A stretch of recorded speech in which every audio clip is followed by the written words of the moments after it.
Hey guys, welcome back to another video. In this one, we're going to be taking a look at my custom 12th Doctor's sonic screwdriver pen, as seen in the Series 10 episode World Enough and Time, where the Doctor pulls apart his sonic screwdriver to reveal a red marker pen inside. Now, for this to happen, one of the existing sonic screwdriver props was modified by Alan Hardy from the Doctor Who props department. Alan removed the electronics from one of the props and fitted the red marker pen, which is pretty cool. I like the idea of having a marker pen inside the sonic screwdriver. I think it's quite Doctor-y, isn't it? It's quite Doctor-y, and you know, out of all the Doctors, if any of them were to have a pen inside their sonic screwdriver, I mean, it would be the 12th Doctor, wouldn't it? It's got to be him. I think it just suits him so well.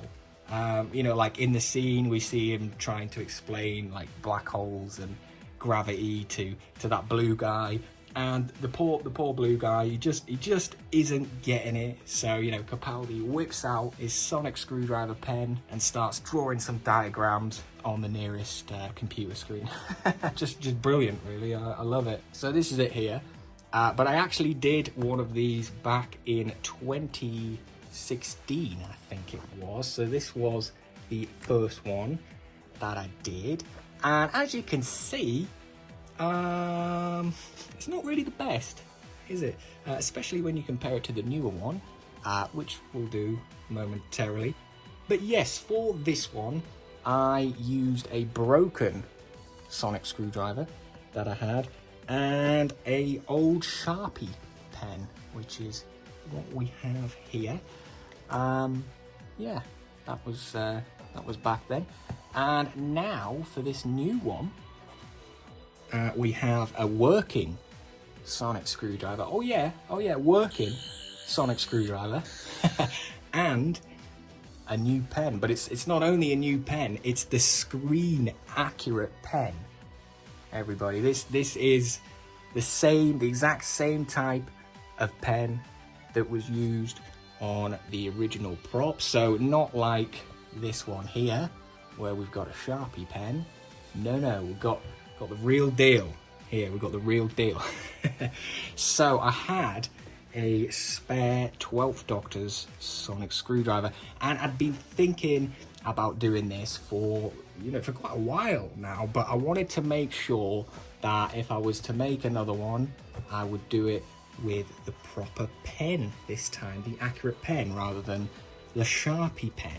So I got in contact with Alan Hardy, and I asked him if he could remember what type of pen he used to make the prop. And you know what, he actually got back to me pretty much straight away, and he said he used a Posca paint pen.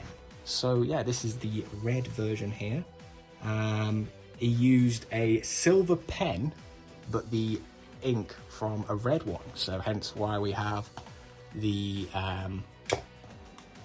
red tip here on the end there, but on the sonic it's silver. So this is the silver pen, and then we have the ink, the tip and the ink from a red one. So yeah, I was very pleased that Alan got back to me, and I was even more pleased that he could remember, you know, what type of pen, you know, what branding he'd used. So yeah, I ordered a few of the pens, and once they arrived, I put this together. And honestly, you know, it fits together perfectly. You know, it's spot on, to be honest. It definitely looks the part, especially when you compare it to the image of the actual prop. It looks pretty good, I would say, pretty good.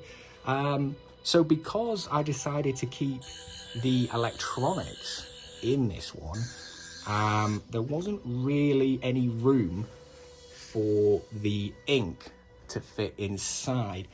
But that's okay, because when I made this one, I I kept the ink cartridge inside because I removed the electronics, so no electronics in this one. So there was space for the ink cartridge, and you know, the ink cartridge was in there and it dried up pretty much straight away. Yeah, obviously it's not airtight, in there, so it didn't last too long and it dried up. Hence this one was just for display. It's just been sat on the shelf for quite a while. It's actually quite dusty as well, but yeah, not really done much with that one.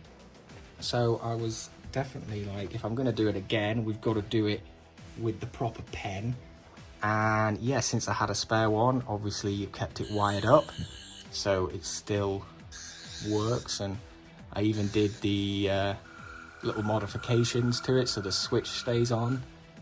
It's got the extra screw in the back of the emitter there, and yes, the little acrylic rod is just sticking out a tad bit more, so it's closer to the actual prop, which has got the rubber toe replica here lurking in the background, just because, why not?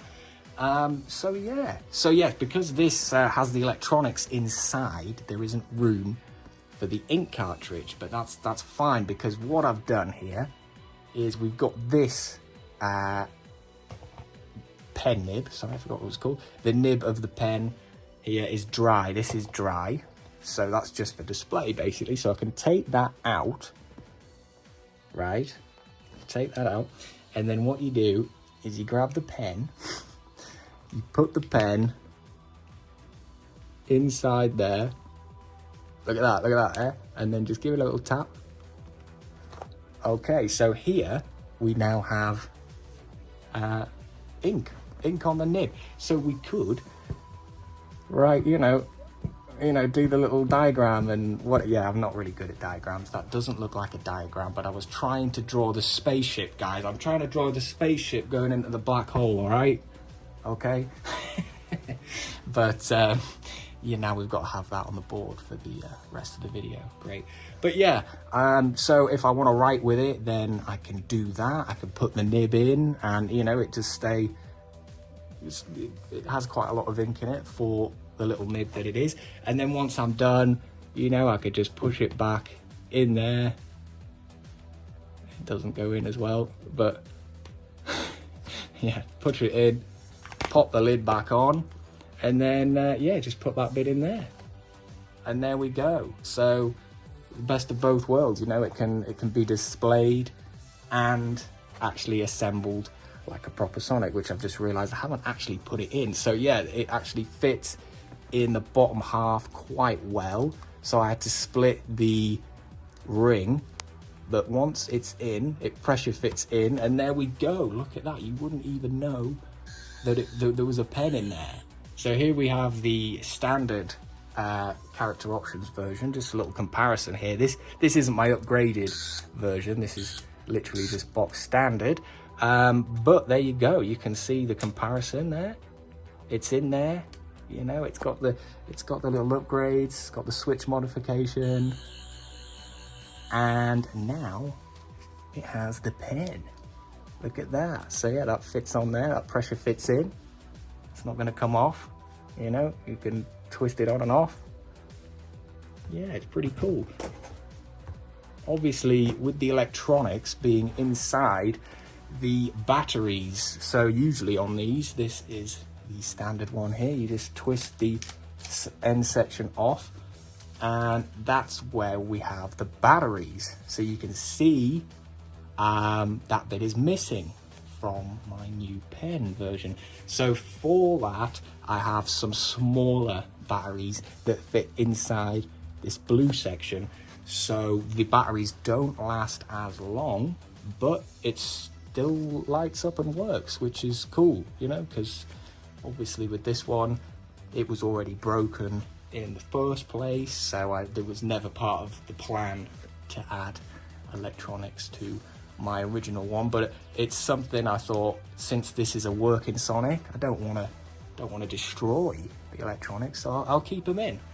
I'll keep them in and see what I can do, and yeah, it's paid off pretty well. I do like it. It's definitely one of my favorite like custom Doctor screwdrivers. Not like custom painted and stuff, but like custom based off one that we see on screen, I guess, if you could say it like that.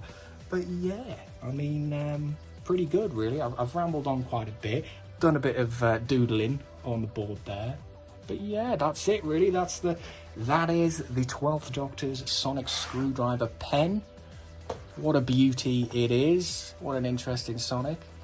Yeah, I guess that's it for now, guys. So I will see you in the next one. Goodbye.